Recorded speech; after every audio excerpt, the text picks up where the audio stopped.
Cougars are out, and the warm-ups are underway, and time for CourtVision, where we watch it and spotlight some of the guys on both ends of the floor. It's BYU in Houston. It's number 4 against number 21 tonight, as these teams jockey for position still early in the Big 12 schedule. Guys, there's 18 Big 12 games. And we talk each day about, well, is this the beginning or is this the end or this or that? And there's so much more ahead that we just say, hey, enjoy tonight. Yeah, and the fun part has been, we watched the early part of this season, and there have been some games where like, okay, well, now we're going to see, because this team is so talented that they're playing. They've got so much length and so much athleticism. Let's see if BYU can really match up in this league.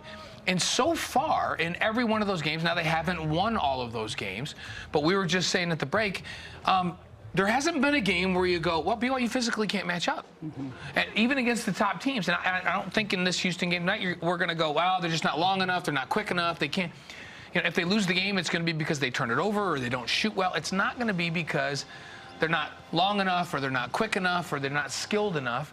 And so it gives you hope that even in this long season, they have a chance to win every game they play in this league. Here's one of the great stories of the season on this roster with Richie Saunders. TJ, he brings it off the bench. He started the other night. You get full energy. He's improved his outside shot. He's fun to watch. He's so fun to watch. And like you said, you love his energy that he brings every single time he steps on the floor.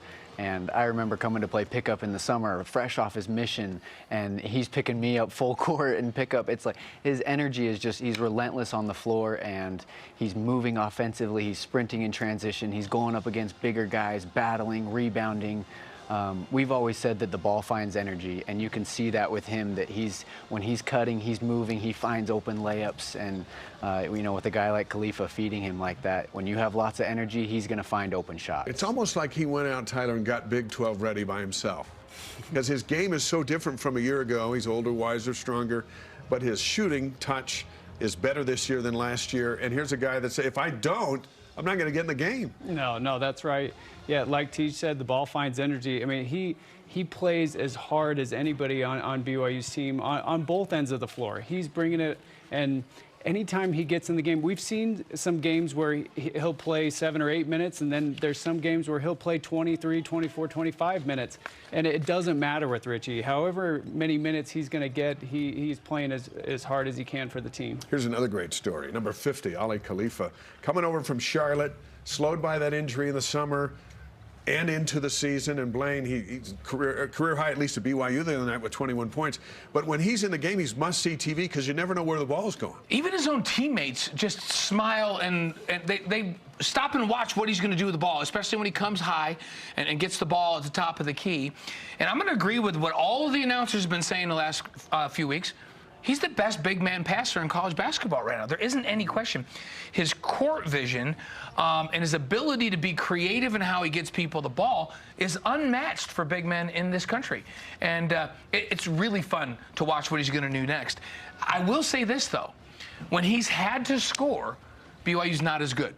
They are a better basketball team when his role is being the facilitator. So he comes up, sets the screen, gets the ball, and when he's creating and getting everybody else involved, they're better. He had 21 against Texas Tech and just 3 assists. He had 17 against Central Florida and just 1 assist. When he was at Iowa State, he had 4 assists. I would submit that he had 5 assists, the assisters, where he gets a pass, then immediately a quick touch pass and somebody else scores.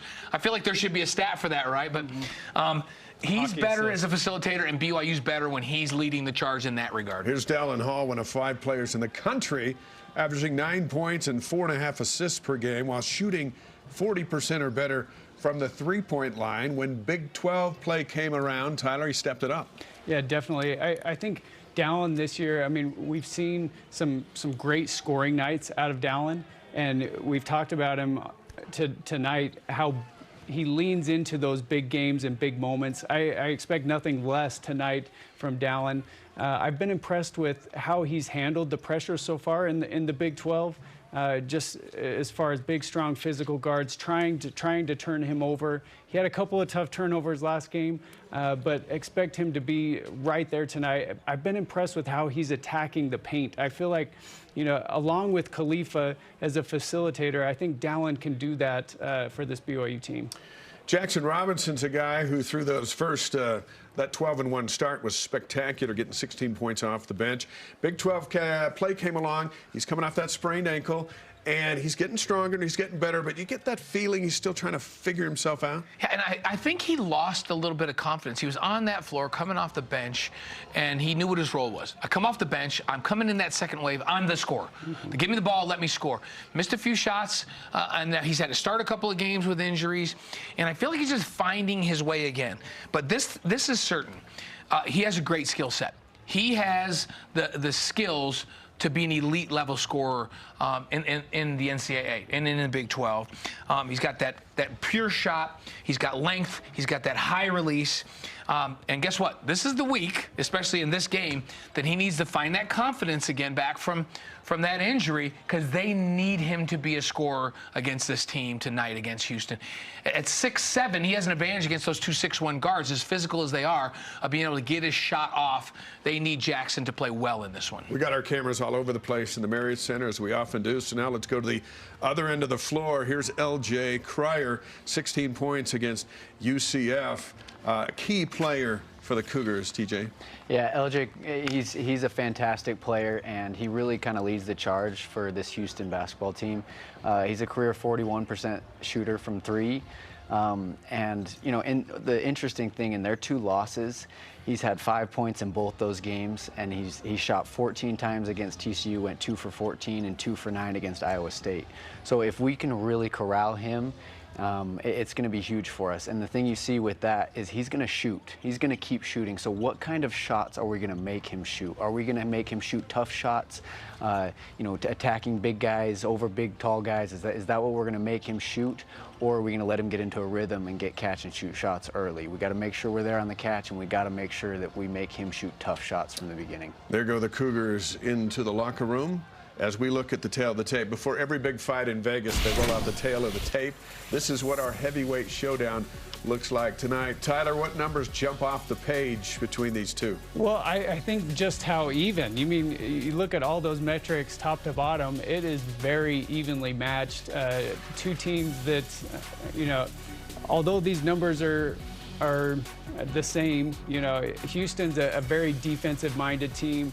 BYU's very offensive-minded, and so it's a clash of styles. I think Houston wants to slow it down, kind of muck it up, and BYU wants to play fast. Can they get enough threes? I think what Spencer talked about.